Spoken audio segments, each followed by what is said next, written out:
bem-vindos ao EnvolveCast. Eu sou o Luciano, sou analista do comportamento, doutor em psicologia pela Universidade Federal do Espírito Santo, diretor da clínica Envolve. Eu estou aqui com minha esposa, Ana Maria. Olá, sejam bem-vindos. Meu nome é Ana Maria, sou supervisora e diretora da clínica Envolve. Atuo com pacientes que estão no espectro do autismo ou passando por suspeita diagnóstica ou quadros semelhantes. E hoje a gente está aqui para um novo episódio. E hoje nós trouxemos como convidada Célia, que é uma mãe atípica e também assistente social, tem toda uma trajetória de vários anos aí, passando por inúmeras situações, tanto na história pessoal quanto em contato com outras pessoas. E hoje a gente está muito feliz com sua presença, queria agradecer por ter vindo. E vamos conversar um pouquinho, discutir um pouco sobre alguns desafios, pensando em pacientes nível 3 de suporte, e falar um pouco sobre todas as outras variáveis que interferem também na rotina familiar, seja frente à maternidade, as dificuldades de acesso ao tratamento, diagnóstico. Então, acho que vai ser um papo bem enriquecedor, bem bacana pra gente. Se apresenta pra gente, Célia. Eu sou a Célia, eu sou mãe do Leonardo Bruce. Leonardo é uma criança autista de nível 2/3, então ele tem comportamentos bem difíceis da gente lidar, Ele tem comportamentos de agressividade, ele tem obsessão também por algumas coisas, então é um garotinho super especial, mas também com muitas questões assim difíceis de lidar no dia a dia. Eu também sou irmã de uma pessoa com deficiência múltipla, que é o Nélio, ele está com 41 anos. O Nélio, ele é cego, ele tem autismo nível 3 e ele também não oralizado, e ele tem deficiência intelectual. E eu também desconfio que o Leonardo também tenha deficiência intelectual, que é uma coisa que a gente ainda está investigando, porque o autismo ele dificulta um pouco, E eu também sou esposa do Wendel, Leonardo, que também é autista, só que é autista nível 1, foi diagnosticado recentemente, mas convivo com ele há 25 anos já, então são 25 anos convivendo com autista nível 1 também, Que também tem as suas questões difíceis também de lidar, Não é tão leve, Além disso, eu sou assistente social, como o Luciano colocou, eu sou doutora em política social e agora eu estou pós-doutorando em política social também pela UFES. E é isso, eu também gostaria de falar isso, eu sou militante do coletivo Mães Eficientes Somos Nós. Esse coletivo é um coletivo que luta pelos direitos das pessoas com deficiência aqui no estado, é um coletivo que tem bastante entrada em todos os governos, tem bastante escuta das autoridades, então a gente consegue muitas coisas. A coordenadora, Lúcia Mara, queria agradecer a ela por todo o acolhimento que ela faz nesse coletivo, e a gente faz algumas ações lá. O que eu estou mais envolvida nesse coletivo são com questões voltadas para as mulheres, para as mães de pessoas com deficiência.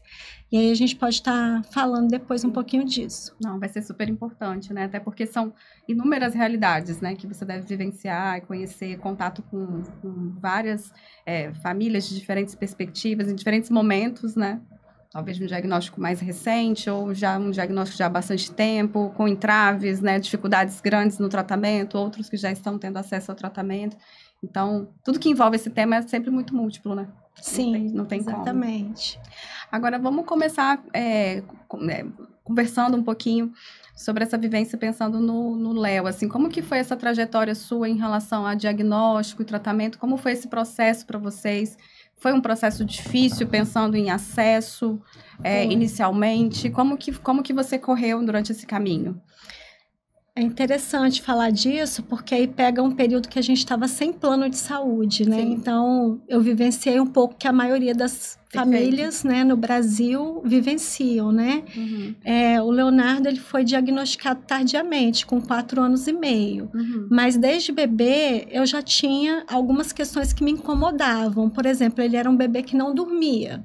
Sim. Então, ele não é que ele trocava a noite pelo dia, ele simplesmente não dormia a quantidade de horas que um bebê dorme. Então, eu fiquei muito cansada nesse período.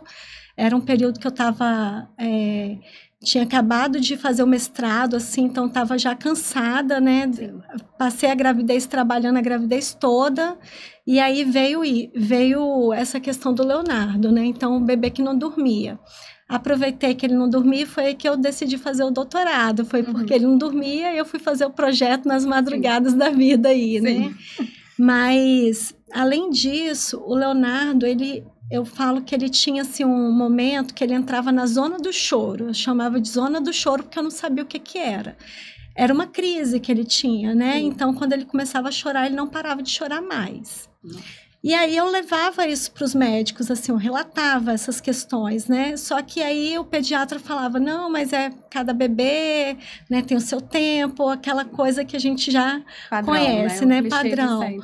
E aí, nenhum falava assim para observar os marcos, né, do desenvolvimento. Eu não tinha noção disso, assim. Apesar de ser uma pessoa estudada, mas eu não tinha compreensão desse processo, né? Eu era mãe de primeira viagem, né? Sim. Então, também não estava antenada com essas questões. Mas me incomodava muito. Eu tinha muita preocupação por conta do meu irmão.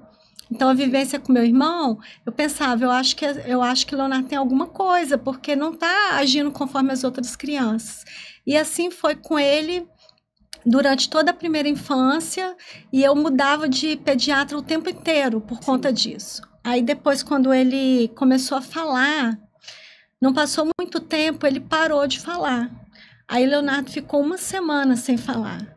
Aí eu achei aquilo muito estranho, assim. Aí, não, mas cada criança tem seu tempo, é porque na sua família, né, tem gente que falou mais tarde e tal. Aí eu ficava pensando comigo, né? Mas geralmente quem fala mais tarde, né? Por exemplo, o meu sobrinho que falou mais tarde é que tem TDAH. Então, sempre tem alguma questão, né, envolvida. Sim. E aí, quando o Leonardo entrou na creche pública, primeiro ele foi para a creche particular, não sempre a normalidade, né? A criança que tem seu tempo e tal. Mas quando ele entrou na creche pública, em coisa de 1 semana, eu fui chamada. E aí, a educadora, né, a pedagoga, veio conversar, falar que a gente precisava de buscar um especialista na área, porque o Leonardo apresentava algumas questões que não estavam compatíveis com a idade dele. E aí, a gente conversando um pouco com ela, perguntou, né, o que ela achava, ela com muita ressalva de falar, porque não é médica, né? Sim. Mas aí ela apontou a questão do autismo, e ela apresentou um Leonardo que a gente não conhecia. Então, era um Leonardo que chegava numa creche e ele ficava mudo. E o Leonardo que a gente tinha em casa era um Leonardo com ecolalia o tempo inteiro. Né? Então, o Leonardo, ele usava a ecolalia para se comunicar.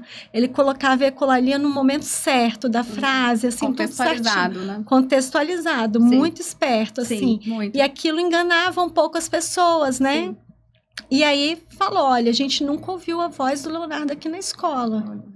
E a gente ficou preocupado com aquilo. Aí elas deram um encaminhamento, aí foi a busca, né, no SUS. Aí que começa o problema que a maioria das famílias, né, as mães, enfrentam, porque geralmente quem vai em busca, né, desse diagnóstico é a mãe.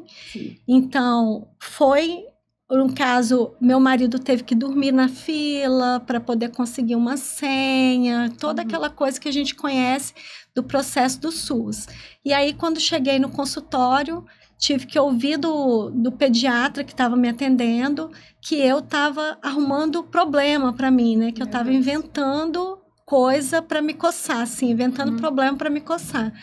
E eu achei aquilo, assim, uma fala tão... Invalidação sem tamanho, sem né? tamanho. Engraçado, porque a gente sempre tem assim... Sempre a gente conversa, esse é o nosso terceiro Histórias Atípicas, né?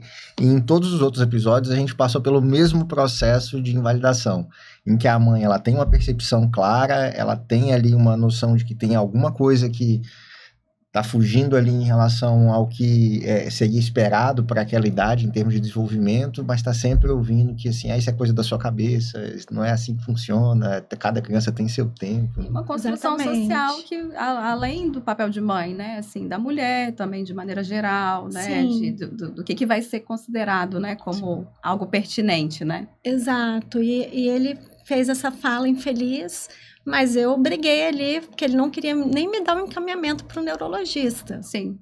Aí briguei, falando que queria, ele deu o encaminhamento e falou assim,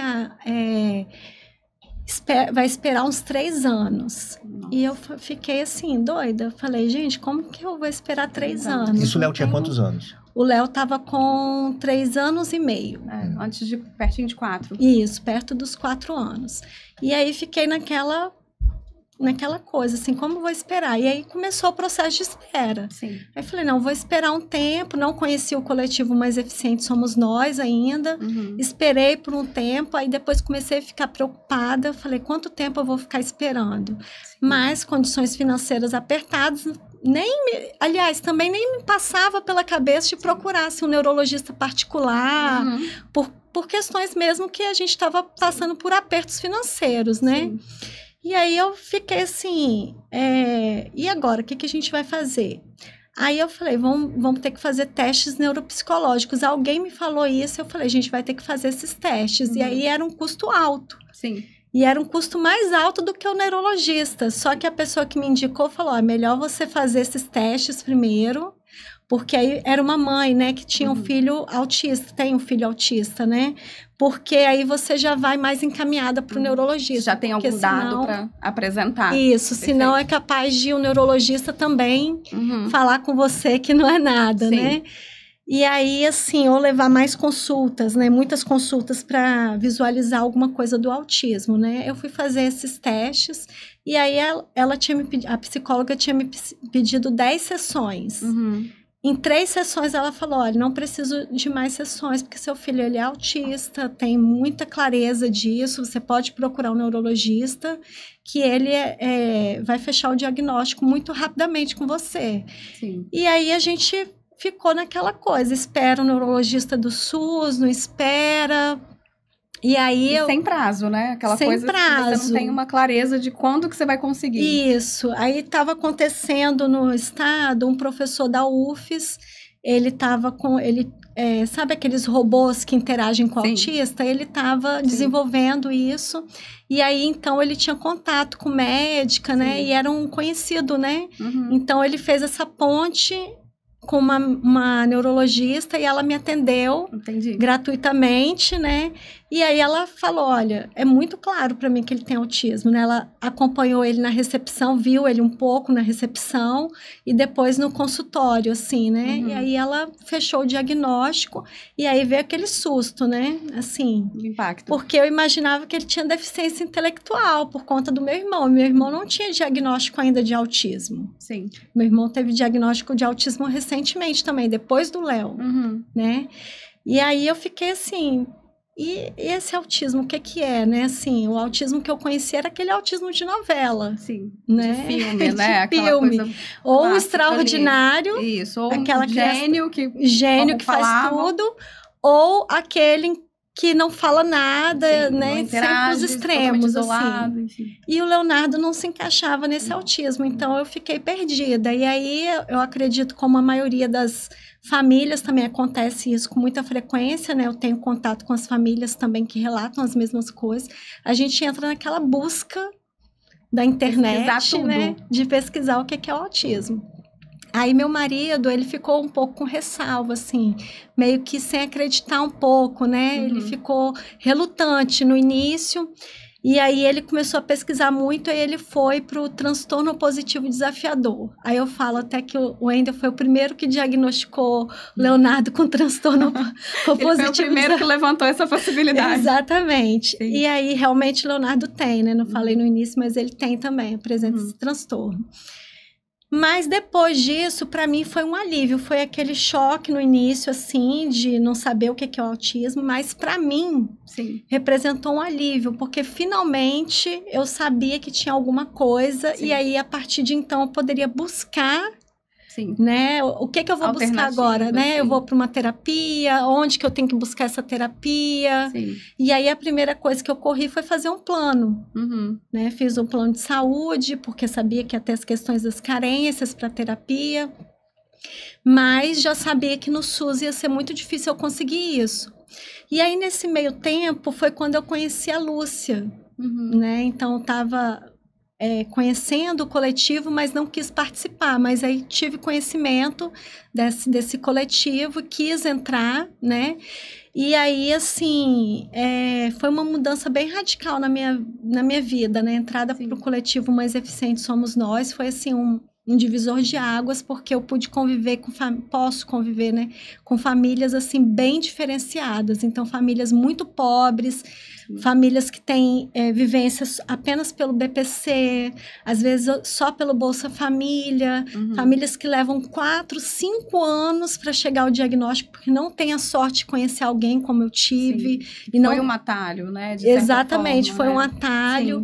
E não tem condições de pagar um plano de saúde, porque eu apertei ali mais um pouco, mas consegui ainda pagar. Mas tem gente que nem apertando não consegue. E aí fica naquela fila, né, por espera, um atendimento pelo CAPS infantil, que é muito demorado, né? Eu cheguei a fazer acompanhamento pelo CAPS infantil, foi o primeiro local que eu fui procurar. Cheguei no CAPS infantil, não queriam atender o Leonardo, porque era um autismo que, naquele contexto, estava diagnosticado como autismo leve. Ele era criança, né? Então, estava um autismo leve. Frente às demandas, né? A tudo que aparecia. Exatamente. Assim. E aí, assim, no CAPS infantil, você tem que... basicamente, só atende o autismo nível 3, assim. E eles não queriam atender. Mas aí eu falei que eu era assistente social, que eu sabia que era a porta de entrada aberta, né, e tal. Aí consegui inserir o Leonardo ali. Por isso que eu falo, né, o conhecimento dos direitos, assim, faz né? Bastante diferença, porque essas né? informações, elas realmente são passadas, né? Assim, não raro, né? A gente conversando com famílias, enfim, não, mas me orientaram que ele não pode por isso e isso. E não é isso que está colocado, né? Exatamente. Eu entendo que existe uma demanda muito elevada. Isso. Claro, né, que os serviços dos órgãos de saúde, né, não vão conseguir da maneira como está estruturado hoje. Mas dizer que não atende também não é o correto. Exatamente. Então, precisa se munir de informação, né? Senão... Sim. E muitas vezes ainda quando atende, vai atender com carga horária insuficiente, né? Enfim, não ter as condições necessárias ali, né? Leonardo fazia um atendimento de psicoterapia de uma vez na semana, né? Assim, bem, de 1 hora. E o atendimento de terapia ocupacional 2 vezes na semana. Sim.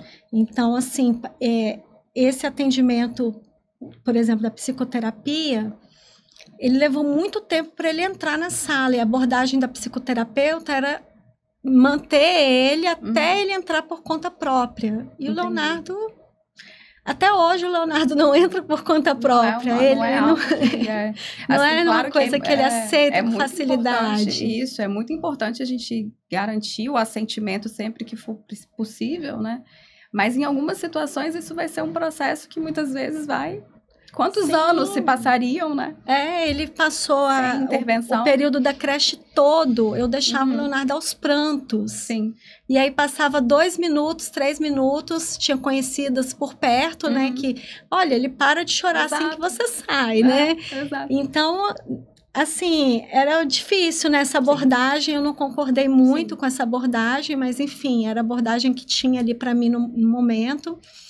E aí eu esperando essas terapias pelo plano de saúde, né? Que eu tinha a carência ainda para fazer. Sim. Nesse meio tempo eu também conheci a Mais. Aliás, a Mais eu conheci no período que eu estava fazendo os testes neuropsicológicos, que foi a psicóloga que me indicou, falou, você começa a frequentar grupos de apoio. Sim. A mães, né, cuidadoras de pessoas com deficiência, autistas, e tem lá na Mais, você começa a frequentar. E eu comecei a frequentar, foi lá que eu conheci a Paula, inclusive. Ah, legal. Sim, foi mesmo. Foi lá que eu conheci a Paula.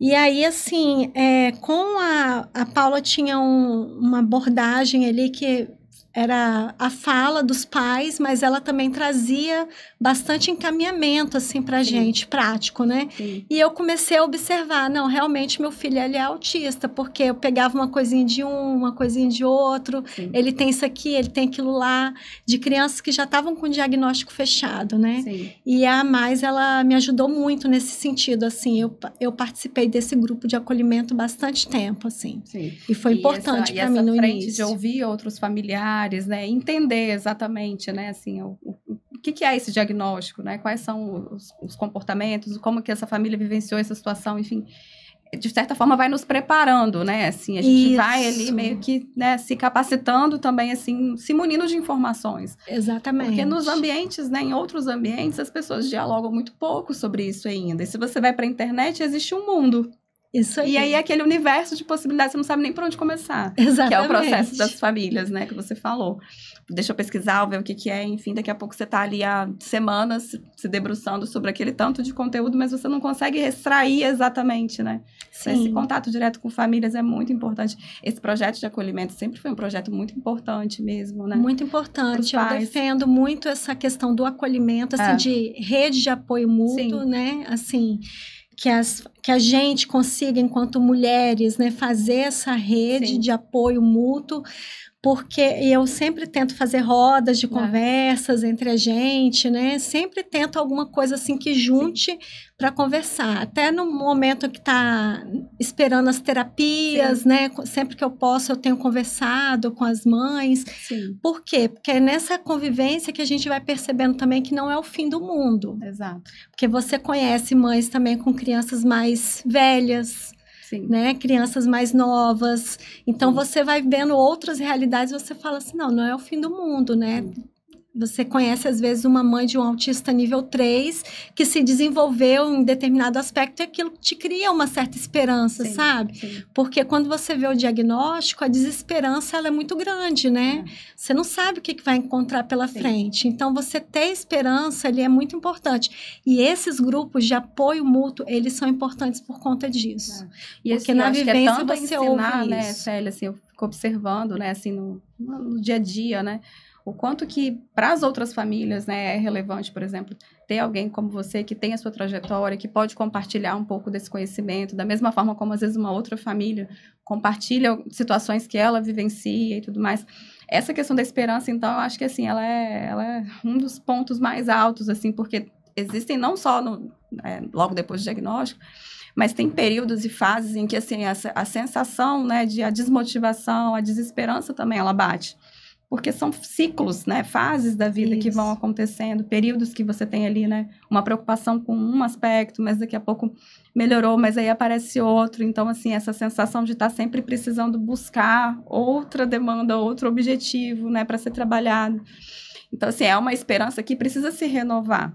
Sim. E que, é claro, como profissionais, é importante, né? A gente vai conseguir de alguma forma, mas eu acho que o lugar de fala, as pessoas que vivenciam aquilo, elas vão conseguir compartilhar de uma forma muito rica, né? Sim. E apoiar umas das outras. Então, assim, eu vejo que, como que para a mãe X é importante ter te conhecido, como que para, né, para você provavelmente foi importante ter conhecido aquela outra mãe ou aquelas outras mães, né? Seja no Envolve, seja no coletivo, no mundo aqui fora, né? Porque hoje em dia a gente consegue acessar muitas pessoas. Mas, assim, eu acho que não existe, assim, apoio, enfrentamento, né, auxílio nesse enfrentamento maior do que você ter pessoas que, de alguma forma, estão passando por alguma coisa parecida e que podem se ajudar. Sim. Sem isso, fica muito solitário. Fica muito solitário. Porque já é solitário, né, em casa. Já é solitário. Já é muito solitário. A partir do momento que você tem o diagnóstico, assim... A maioria das famílias, né, começam a viver... Eu não vivenciei isso porque, inclusive, eu tenho meu irmão também, né, mas eu não vivenciei esse isolamento da família. Sim. Mas a maioria das famílias vão vivenciando esse isolamento. E isso são dados de pesquisas também, né, que vai acontecendo, assim, esse isolamento da família. E hoje eu vivencio isso, assim, um isolamento, né, dificuldade de ter uma rede de amizades, por exemplo, né, porque o Leonardo, ele foi caminhando para o nível 2, foi encostando ali no nível 3, e ele está nesse nível 2/3. E hoje eu não consigo fazer nada por conta dele, assim. Então, eu só consigo fazer alguma coisa no período que ele está na escola ou que ele está na clínica. Então, são as minhas redes de apoio, assim. Se eu não tiver esse espaço, eu não consigo fazer as minhas coisas, assim. Eu não consigo trabalhar, não consigo fazer o pós-doutorado, não consigo fazer nada. Porque ele é uma criança demandante, assim. Da hora que ele acorda até a hora que ele vai dormir, a gente tem que ficar do lado dele. A gente não pode se distanciar porque ele apronta alguma coisa. É o tempo inteiro, assim. É uma demanda constante. Então, essa rede, ela é importante para trazer esse acolhimento. Sim. E também porque as mães, geralmente, Aninha, elas não têm o cuidado do psicólogo, da psicóloga. Sim. Às vezes tem a terapia para criança, consegue, né? Vamos supor, conseguiu a terapia para criança, demora, mas conseguiu. Aquela terapia difícil, porque é 2 vezes na semana, 1 horinha só, então a maioria das famílias são assim, né? Sim. E aí, cadê essa mãe? Quem cuida dessa mãe? Porque imagina, esse direcionamento de tratamento para a criança, ok, está acontecendo, né? Isso. Na medida do possível ali. Mas essa pessoa que é a referência, né? Quem vai estar dia a dia, porque assim, os horários em que o paciente está conosco, eu considero que é o horário mais fácil. Porque a gente está ali do lado o tempo todo. O desafio é fora da clínica, o desafio é fora dos muros, né? Assim, seja na escola, seja com os pais. Então, assim, se essa pessoa, né, essa referência, seja a mãe ou seja o pai, a gente sabe que vai ser a mãe, não tem apoio, não tem orientação, de alguma forma, um atendimento psicológico, às vezes até, né, independe até de questões financeiras, né? Uma questão de acolhimento também, né? Esses dias teve uma mãe que falou isso pra mim, que foi muito claro. Ela falou assim, eu tenho plano, eu consigo fazer, assim, né, de repente, algumas sessões pelo plano de terapia. Mas, assim, eu não consigo nem me organizar para isso. Exatamente. Eu não consigo nem viabilizar, sabe? Então, assim, aí você vê que a orientação, né, de pais, enfim, ela tem que caminhar, assim, vamos fazer junto aqui, vamos ver como é que é o processo? Vamos entrar aqui no plano de saúde, tentar marcar sua consulta e tudo mais, porque parece uma coisa simples, mas uma coisa extremamente difícil para quem está passando por uma vivência como essa. Isso, então você falou, é muito imagine importante. Sem condições, né? Então, assim, eu tô dando um exemplo de uma pessoa que tem um plano, enfim, mas que ainda assim não consegue, é difícil. Não é que ela não quer. Então, porque assim, a gente fica o raciocínio, também, a exaustão sabe? É tão grande. Então, assim, é válido. Então, assim, vamos tratar para resolver isso aqui, vamos fazer junto, ok. Mas a verdade é que a grande maioria não vai ter sequer oportunidade, né? A gente teve na Serra um período, foi muito importante, inclusive, um atendimento terapêutico de uma psicóloga, que inclusive também é mãe de uma criança autista. Sim. Então, ela fazia um atendimento em grupo, assim, e era online. Sim. Isso foi muito importante, porque viabilizou para participar, né? A participação. Sim. Parece uma coisa simples, assim, né? Mas, às vezes, aquela mãe não tem com quem deixar aquela criança. Sim. Claro que o mundo ideal, né? O mundo da Alice no País das Maravilhas é que essa mãe fizesse um processo terapêutico individualizado, que ela tivesse condições de estar sozinha. Mas isso não existe para a maioria das famílias. Sim. Então, se você pelo menos tiver um acolhimento em grupo e um acolhimento onde você tenha condições de estar, porque... O que adianta fazer um acolhimento presencial se eu não tenho com quem deixar minha criança? Exato. E lá eles não vão fornecer quem fique com a minha criança. Precisa de pessoa capacitada para ficar, né? Exato. Então, a gente tem essa falha no sistema público, assim. Não só no sistema público, a gente tem essa falha geral, né? A gente não tem um atendimento terapêutico, por exemplo, para as famílias que estão esperando nas recepções dos planos de saúde ou das clínicas, a gente não tem. Sim. Né? E seria um momento importante, porque junta, né, ali as famílias, né, as mães, principalmente, porque 78% dos homens... Eu acho que é importante falar isso. Eles vão embora no momento do diagnóstico até os 5 anos de idade da criança. Sim. Então, a maioria das mães de pessoas com deficiência, pessoas autistas, são mães solo. Sim. Né? E essa é a realidade assim, que a gente vê lá no coletivo. Essa é a realidade principal assim, de mãe solo e que vive de benefício social, né? Ou quando não estão né, assim, divorciados, separados, né, Célia? Existe uma rotina muito paralela, né? Isso. Porque na prática as mães, elas abrem mão de tudo, precisam abrir mão de tudo, do emprego, da carreira e tudo mais. E Exatamente. se esse casamento está mantido, né, o pai vai estar ali em outra frente. Isso. Digamos assim, né? Trabalhando, enfim, tudo mais. E o conhecimento sobre aquele tratamento, até uma vez, né, quando o filho ele tem acesso a algum tratamento, as informações, elas ficam cada vez mais distantes de um e de outro, né? Porque quem está na linha de frente, quem vivencia, quem está lá no horário, né, para buscar, para esperar, para em casa, é a mãe. Sim. Então, cada vez mais, assim, o processo de adoecimento, ele vai se tornando maior. Sempre o adoecimento da mulher, né? Porque, por exemplo, vou citar o meu exemplo, né? Assim, nem vou pegar das famílias mais difíceis, que são as famílias mais pobres, não. Meu exemplo. Meu marido não foi embora, né? Ele é participante no cuidado do Leonardo, bastante participante. Mas, se você perguntar para ele, assim, quais os remédios que o Leonardo toma, ele não sabe. Sim.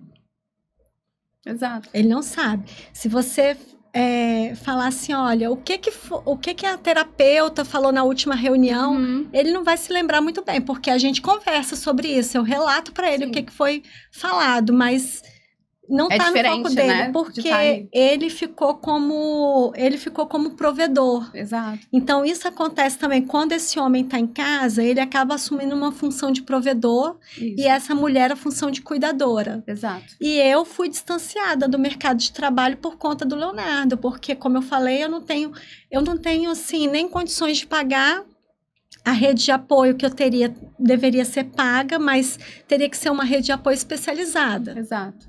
E eu não tenho condições de pagar por exemplo, teria que ser uma babá psicóloga para atender o Leonardo. Alguém com alguma formação, ou que recebesse alguma formação para que pudesse ali, para você poder sair para trabalhar. Exatamente, para eu poder ficar livre, porque não tenho quem busque o Leonardo na escola e fique o período do almoço com ele, esse tempo, até levar ele para a clínica. Sim. E depois não tem quem busque na clínica também, porque o meu marido, nesse momento, está trabalhando, nesses 2 momentos. E aí, foi por conta disso que eu fui, inclusive, buscar o pós-doutorado, porque me dá mais flexibilidade, né? Sim. Então, eu não conseguia me encaixar nos horários de trabalho, assim, não consigo, né, me encaixar. E aí, a gente vai ficando mais ainda, assumindo mais o papel de cuidadora. Sim.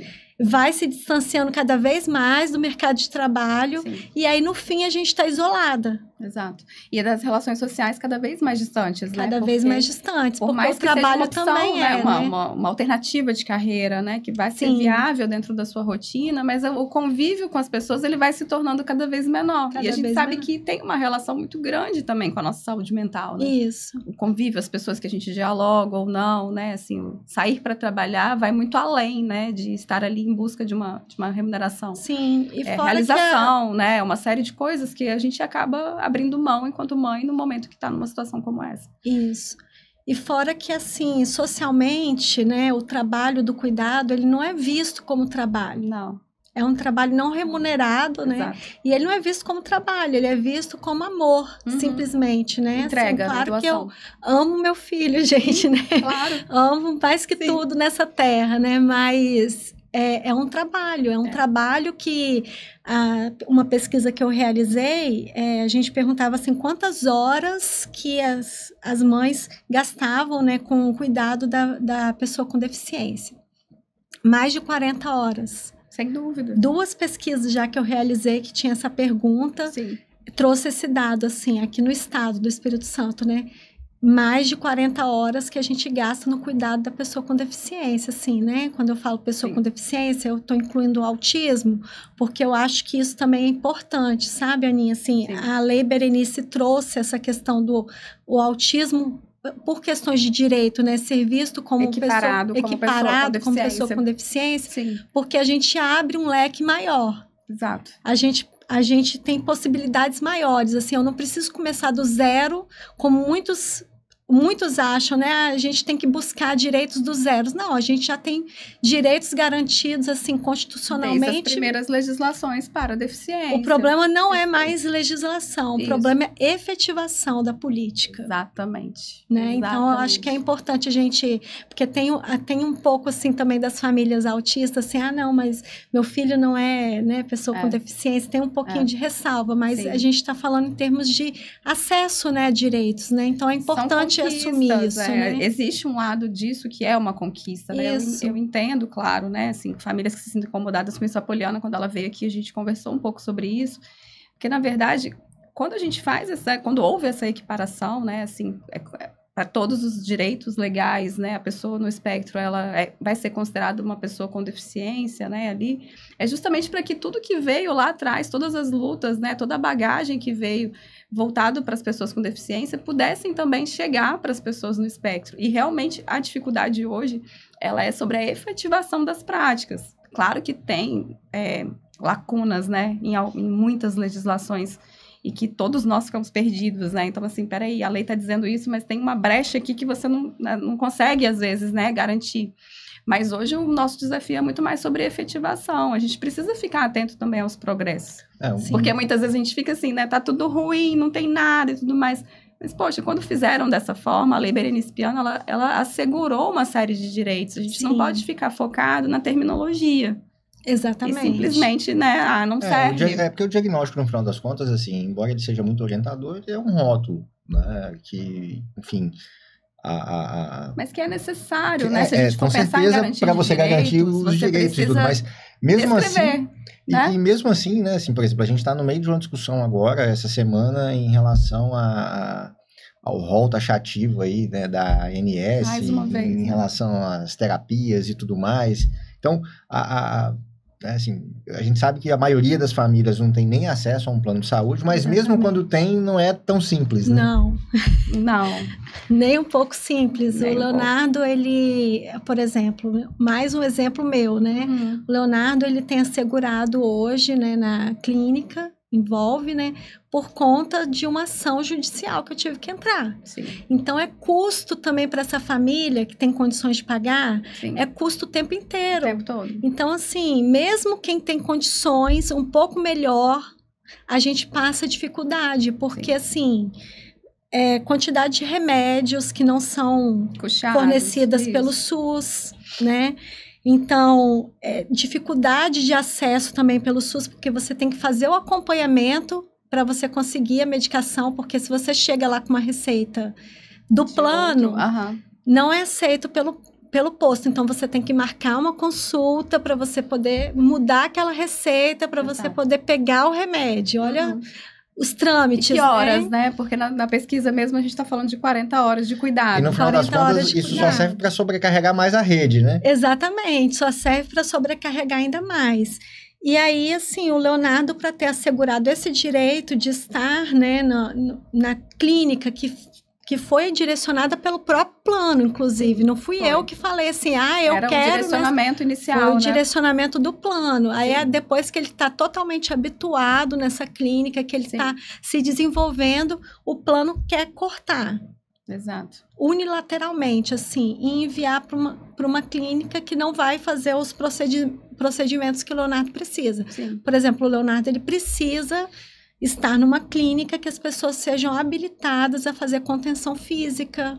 Os protocolos de segurança, né? Procedimentos de segurança em crises. Ele precisa, porque ele tem essas crises de agressividade, são heteroagressividade, né? Sim. Então, ele bate na gente, né? Ele belisca, ele quer morder, ele chuta. Então, isso é muito difícil hoje de falar isso, assim, né? Hoje, assim, nem todos os lugares possuem isso, né? Não, mas minoria. Existe necessidade de certificação em segurança em crises agressivas, justamente para que a gente possa garantir, no mínimo, a dignidade. A gente viu recentemente aí vídeo na internet de um paciente sendo arrastado, né? pelo pé dentro de uma clínica, enfim, coisas que são bizarras. Absurdo. Né? E que carecem muitas vezes ali de fiscalização, de orientação, enfim, mas também faltam opções viáveis, né? Porque assim, não são certificações também que são baratas nem para os profissionais também. Sim. Mas é uma discussão que a gente tem levado até em relação em conversa com alguns planos de saúde, porque essa questão do direcionamento do paciente para uma outra clínica e essa clínica não ter, por exemplo, uma formação em segurança, é um ponto que, assim, eles precisam de alguma forma se organizar para isso. Porque não se trata de tirar o paciente de um lugar e levar para o outro, que o tratamento vai ser o mesmo. Então, né, num dos últimos momentos que a gente teve, até para discutir com alguns planos, assim, que o nosso objetivo é levar conhecimento, assim, olha, vocês precisam ter ciência de que o tratamento existe dessa forma por conta disso. Então, na hora que a gente vai discutir isso, o que acontece mas uma certificação dessa não tem como, eu não posso colocar minha equipe para ser certificada para isso, é muito oneroso. Eu falei, mas você está dizendo então que você vai correr o risco de receber esse paciente vai estar muito mais em risco, a gente não tem lógica você fazer. Então, pensar em uma certificação que seja ao alcance de todos, enfim, é utópico, não vai acontecer.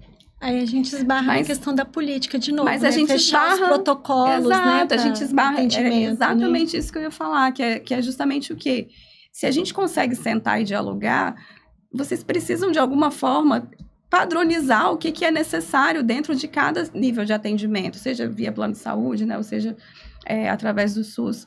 Porque se isso não tiver descrito e for pensado uma política para isso, não adianta ficar nessa queda de braço de assim, não, mas olha, o paciente vai ter que ser encaminhado para a clínica credenciada tal e tudo mais, enfim, vai correr risco. E a gente já tem evidência suficiente em relação à efetividade de terapia, né, assim, que principalmente para autismo, quando a gente fala de aba, assim... Mas é interesse público, né? Eu acho que é por isso que a gente está tendo essa discussão aqui hoje, assim, né? Porque, assim, não existe uma solução pronta. Mas, quando a gente discute esse tipo de situação, o que a gente vai fazer com a quantidade de pacientes, com, né, a intervenção tardia, a idade dos pacientes, que a gente sabe que também aumenta, né, o fator de risco para comportamentos graves, né, agressivos, enfim, autolesivos, que, assim, né, na minha opinião, também é o ponto mais crítico de todos, né? Eu sempre falo isso, assim, claro que a gente não quer que o comportamento heteroagressivo aconteça, mas, assim, quando o autolesivo é uma coisa que mexe muito com qualquer profissional, porque, assim, 1000 vezes que ele faça comigo, mas ele está fazendo com ele mesmo. E essa discussão precisa chegar numa resolução em termos de política. Não é uma questão de querer, né? Que eu acho que às vezes isso passa muito pela opinião de alguns órgãos, né? Ou pessoas, a mãe quer que seja atendido em tal lugar.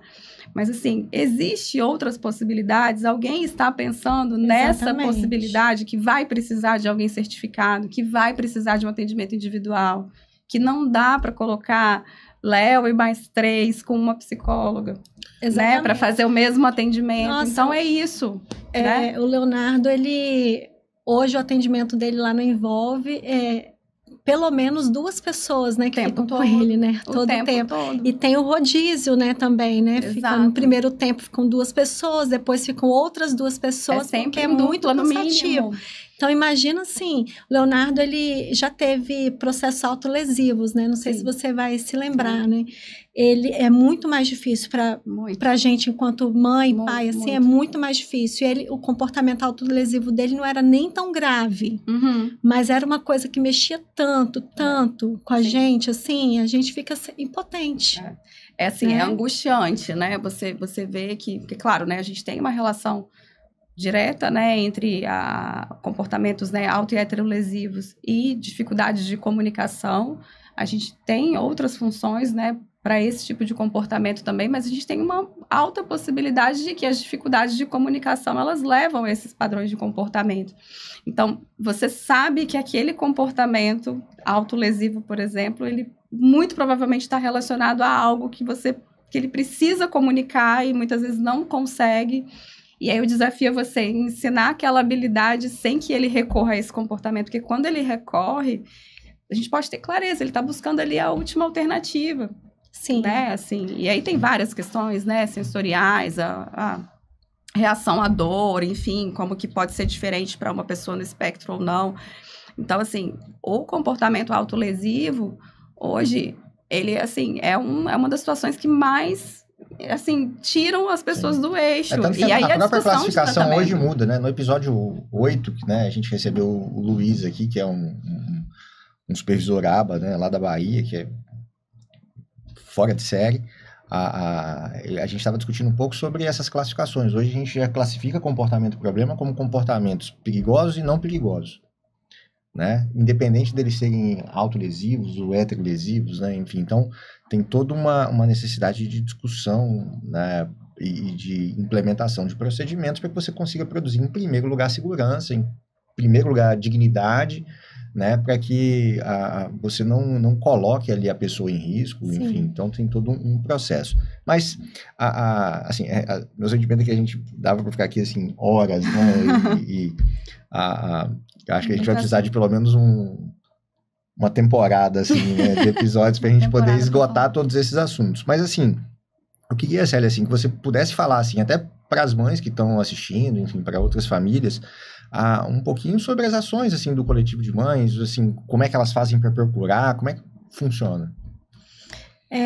Funciona assim, a Lúcia, que é a coordenadora, né, geral, a gente tem um grupo no WhatsApp, então ali tem interações diárias, assim, de trocas de conhecimento, de trocas de, alguém tem um telefone do IMABA, por exemplo, Sim. O IMABA tá marcando... Alguém notícias, coloca lá, né? O IMABA já está marcando as consultas, né? Ó, fica esperto que o IMABA está marcando. Então, tem uma interação bastante viva nesse grupo do WhatsApp. E aí, tem algumas reuniões que são mais constantes, né? Então, tem reunião, por exemplo, com a CESA, né? Que é a Secretaria de Saúde daqui do Estado. Sim. Tem reuniões municipais também, né? Tem uma ação muito forte na Serra. Então, tem reunião... Por exemplo, ela postou agora no Instagram do coletivo, que é Mães Eficientes Somos Nós, né? Tudo junto, assim.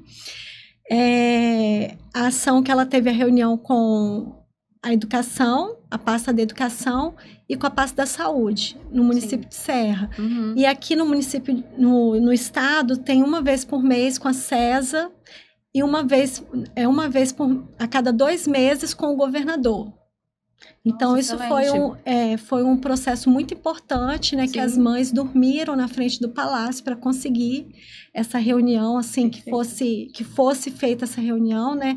Na Serra também, para abrir o diálogo, teve acampamento dentro da prefeitura da Serra, né? Teve um acampamento dentro da prefeitura que durou 1 mês. Para sair da invisibilidade. 1 mês, né? Teve um que durou 1 mês, assim, que foi... umas 2 gestões atrás, assim, né? Na gestão do Aldifas, se eu não estou enganada. E aí, para abrir o diálogo, porque não tinha esse diálogo aberto. Sim. Então, o coletivo Mães Eficientes Somos Nós, ele tem muita importância aqui no Estado, porque muitas pautas, por exemplo, o CETEA. O CETEA é fruto de reunião de dentro do coletivo. Sim, você vê que as ações, elas vão saindo, né, dali, e que vão se tornando estáveis, né? Porque esses encontros que acontecem sempre, eles são muito relevantes. Exatamente. É diferente de você conseguir uma agenda e resolver uma situação, porque, na verdade, as situações não param de acontecer. Isso.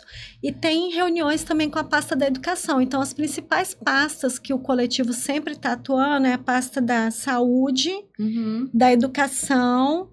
E agora também tem uma entrada muito forte na questão da assistência, né? Só que a assistência é mais difícil porque, por exemplo, o BPC não passa pelo CRAS. Você preenche lá no CRAS, mas ele é uma coisa que vai para o INSS, né? Então, é mais difícil, assim, Sim. a gente se organizar, porque é uma questão mais federal, né? Sim. Mas tem essas ações, assim. Agora, outras ações, por exemplo, algumas ações que eu levei para dentro do coletivo, né? A gente fez atendimento, assim... Não atendimento, roda de conversa, né? Roda de conversa com profissionais, por exemplo. Teve uma roda de conversa que eu nunca vou esquecer, que foi com a professora Márcia, lá da UFES, né? Maravilhosa. Ela foi falar sobre a saúde reprodutiva da mulher. Então, foi no período da pandemia. A gente fez vários episódios, assim, no período da pandemia. Tem tudo no YouTube, sabe? Também é Mães Eficientes Somos Nós. E aí, a professora Márcia, ela foi falar da saúde reprodutiva e a gente, sabe por quê? Porque, como que foi essa ideia minha que eu fui buscar essa interação com a UFES, né? Porque ela é da UFES. Eu tinha ficado 2 anos sem fazer o preventivo. Entendi. Com todo o conhecimento que eu tenho, simplesmente eu esqueci. Não, passa, né? Passou. Imagina, diante de tudo. Aí uma amiga falou assim, não, porque eu fui fazer o preventivo. Aí eu, caramba... Quando que eu fiz o preventivo? Aí eu fui parar para pensar, tinham 2 anos que eu não tinha feito o preventivo. E aí aquilo me incomodou. Eu falei, bom, se eu com o meu conhecimento, né, não faço há 2 anos, como será que está no coletivo? Eu joguei uma pergunta lá no coletivo. Quando foi a última vez que você fez o preventivo? Gente, Ó, eu até me emociono, assim, tinha mães que nunca tinham feito preventivo. Sim, eu acredito. Mães com mais de 50 anos, assim. Eu fico assim com a voz embargada, porque eu fico emocionada mesmo, sabe? A sua pergunta já foi uma pergunta de extremo cuidado, né? Exatamente. Você falou, assim, a gente já arrepia. Porque, exatamente. assim, eu imagino o impacto de quem estava ali, lendo. E assim, foram uns dias, assim, eu lembro que foram assim, uns 2 dias. Foi uma enxurrada de mulheres, assim, falando 3 anos, 5 anos, 9 anos, 15 anos. Sim.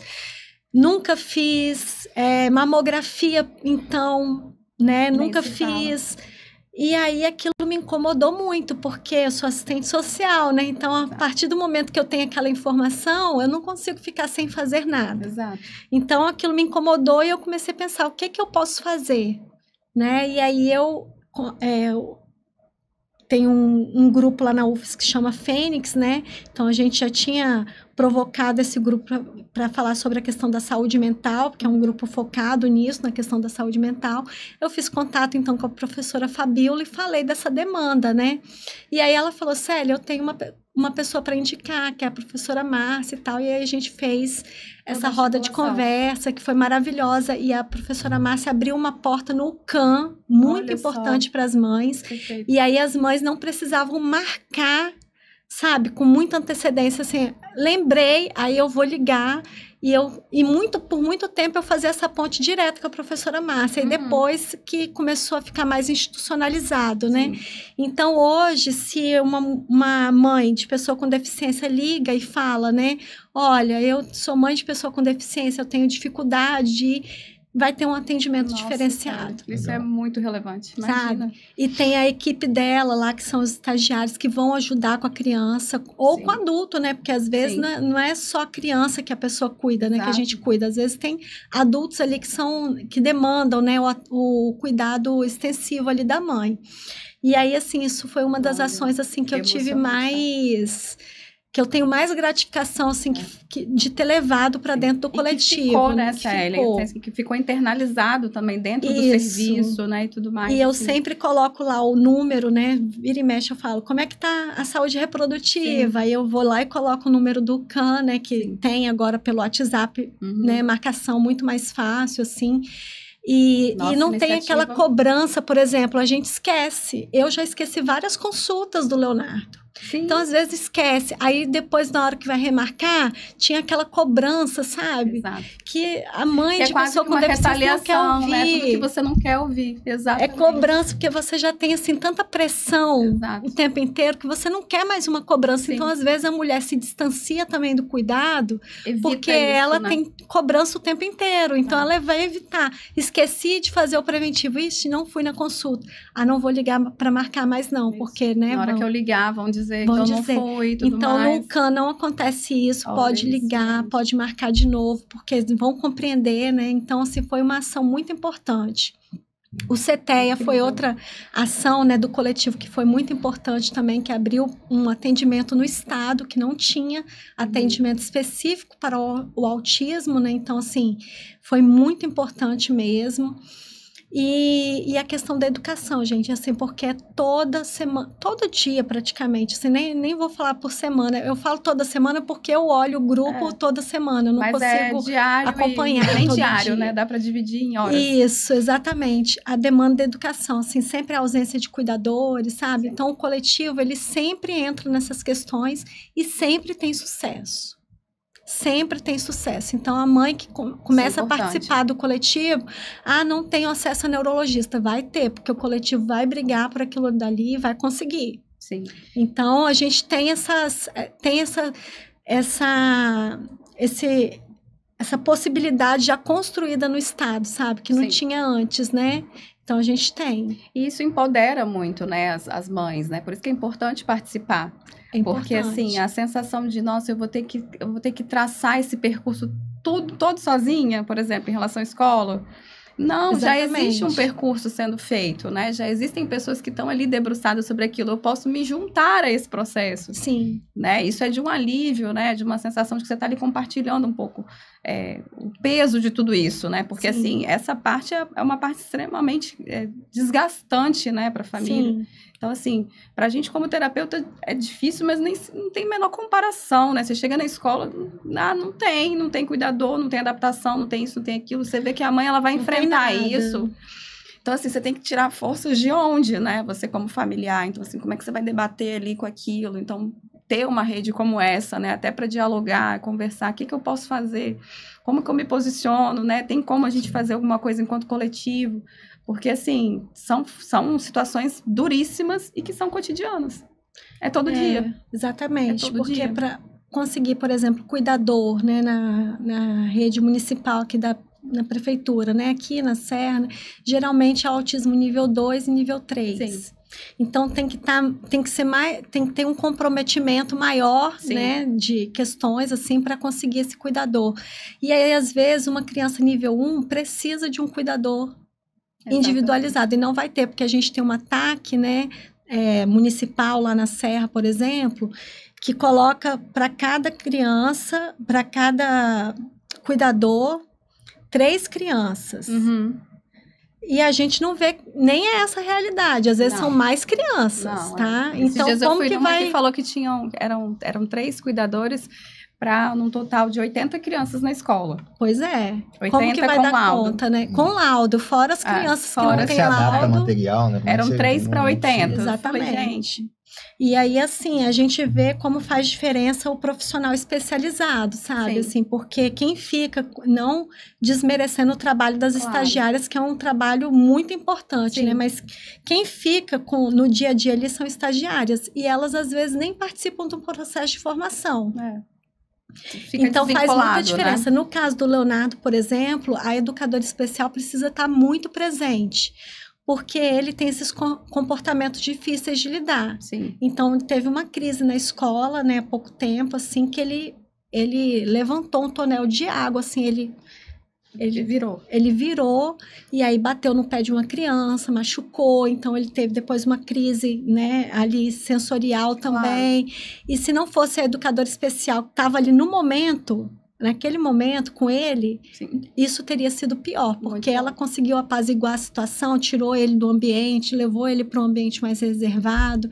E aí, assim, imagina se ela não tivesse só a estagiária que não tem a preparação para estar realizando esse procedimento, sabe? Sim. Assim, e já tem que a escola não tem essa formação em crises agressivas, por exemplo, né? Não tem. Não, então, não existe. Aqui no estado, a gente não tem nenhum local público que tenha formação de pessoas para lidar com crises agressivas. Isso é uma coisa que a gente também sempre coloca, assim, leva, né? Quando a gente está nas reuniões, a gente leva da importância de ter essa formação, Eu tive a oportunidade, no final de março, de fazer 2 turmas de formação no Maranhão, né? E foi a primeira iniciativa de um órgão público, que era do estado, que eram um total de 2 turmas, eram 24 profissionais, que para o estado inteiro. Era 24 para o estado inteiro. 24 para o estado inteiro. E ainda é uma certificação que tem avaliação, tem prova, enfim, a pessoa ela tem que ser aprovada também, né? Enfim, e foi a primeira iniciativa que eu vi, assim, né? Sim. De órgãos públicos. Assim. Nossa, muito importante essa ação que você fez lá. Eu espero que a gente consiga algo parecido aqui, né? Acho que pensando em educação e principalmente espaços públicos, né, Célia? Porque assim, a gente está falando de coisas muito essenciais, mas existe o direito ao lazer, né? Existe o direito a uma série de espaços, né? Assim. Sim. Então, e que as pessoas às vezes não falam, não pensam sobre isso, né? Então, assim, que seja começando pela educação, porque eu sei que realmente o desafio é muito grande, pensando nos profissionais de lá também, né, assim. E a gente quer o lazer inclusivo, tá? Pensar no lazer, né? Há pouco tempo, o prefeito aqui de Vitória estava falando de fazer espaços, né, para lazer, né? Mas a gente quer o lazer inclusivo, a gente quer que todas as praças, né, que tem brinquedos para as crianças sem deficiência, que tenha também para as crianças com deficiência. Sim. A gente quer em todos os espaços, a gente não quer espaço separado. Isso. E que garanta a segurança, né? Entendeu? E que garanta a segurança também, porque, assim, às vezes algumas iniciativas, elas não consideram, né? Então, assim, às vezes a forma como tá ali na praça, né? O brinquedão tá lá daquele jeito lindo, maravilhoso, mas, assim, foi pensado, né? Que, de repente, aqui, nesse ambiente tão próximo aqui da rua, tem como, de alguma forma, a gente organizar o espaço para que não seja tão arriscado. Porque tem pais, os pais contam. Como é que você sai, às vezes, de um parquinho com uma criança menor que está no espectro do autismo? É quase que uma simulação de missão de resgate, né? Exatamente. Você tem que estar parado estrategicamente de um jeito, e aí um pega, e aí pega as coisas juntas. Eu ficava essa distância do Leonardo, assim. Sempre ficava essa distância, porque era no mesmo momento que ele estava aqui, ele podia correr para a rua. Qualquer momento, exato. Sim, é muito difícil. As fugas, né? Até tive esse contato semana passada com uma família que foi sobre isso. Então, assim, na igreja, olhou de novo. Sumiu. Foi pegar do outro lado da rua. Então, assim, realmente, os espaços, eles precisam estar pensados garantindo segurança e que sejam espaços inclusivos, de fato, né? E não espaços exclusivos. Isso. Né? Bom, que são excludentes, né? São excludentes, exatamente. Bom, a gente tá estouradíssimo, né? Então, nossa, eu nunca tem tanta coisa mas que eu queria falar. Mas já fica um convite pra gente voltar, pra gente poder continuar esse papo, porque eu acho que é muito gostoso, muito assim. Não. Eu sei que o tema é difícil, mas é gostoso ouvir, tem né? muita coisa, assim, que nem deu tempo da gente falar também, mas que eu acho que são importantes, e acho que já fica aí o convite para você voltar, pra gente poder falar mais um pouco, compartilhar um pouquinho mais de experiência, mas te agradecer, tá, Célia, pela sua disponibilidade de estar vindo, né, de conseguir ainda achar uma forma de estar aqui com a gente por um tempinho, pra gente poder bater um papo, né? E agradecer pela presença do podcast, mas principalmente pela referência que você é junto às famílias, né, Célia? Porque o que eu falei agora há pouco é verdade, né? Assim, eu vejo que para as famílias é muito enriquecedor, né? Poder compartilhar com você as histórias, poder de alguma forma saber que você vai ter uma orientação, né? Tem um conhecimento abrangente sobre diferentes realidades. Eu acho que isso faz bem para qualquer pessoa, né? Não só para as mães, para as outras mães, para as famílias que são atípicas. Para mim, enquanto profissional, sempre me enriquece, sempre, né, me sinto assim, mais próxima de uma realidade que não seja só aquela que eu vivo no dia a dia. E eu acho que esse que é o objetivo, né? Assim, a gente trabalha, né? Tem a rotina ali, as coisas vão acontecendo, mas no final das contas é tudo uma questão de propósito. Então, assim, a sua história pessoal, né? Seu filho, seu irmão, seu esposo, tudo que aconteceu na sua vida, de alguma forma também trouxe toda essa frente que hoje você tem, né? Enquanto trabalho, enquanto referência para as outras pessoas. Isso é muito bonito.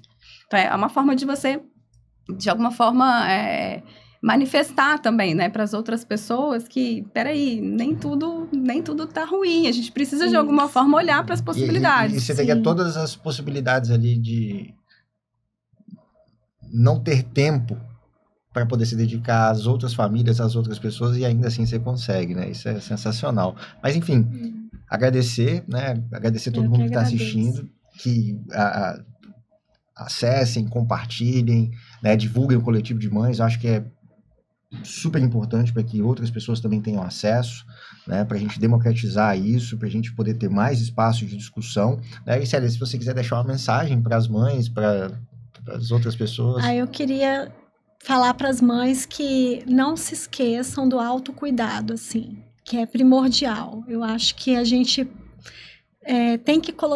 tem que se colocar em primeiro plano. Eu sei que é difícil, né? Para mim também é muito difícil. Eu também tenho momentos de dificuldade de me colocar em primeiro lugar, mas se a gente não cuidar da gente, a gente não consegue cuidar do outro. Então, primeiro, eu queria falar sobre essa questão de autocuidado. Queria que vocês também acompanhassem, né, o coletivo Mães Eficientes Somos Nós nas redes sociais, YouTube, Facebook, Instagram. Acho que até o TikTok deve ter também. Agora eu não estou lembrando, né? Acho que até o TikTok deve ter. Mas procurem, né? Conversem com a Lúcia. A Lúcia, ela está sempre disposta a receber, né, as pessoas para participarem desse coletivo. E é isso, quero agradecer a Aninha, Luciano, pelo convite. Eu que agradeço, de verdade. Agradecer o trabalho que vocês fazem também enquanto clínica, né, que graças a existência de uma clínica que tenha um tratamento intensivo, né, é que eu tenho possibilidade de estar aqui conversando com as famílias, né, porque meu filho está lá sendo cuidado, né, sendo bem cuidado, inclusive.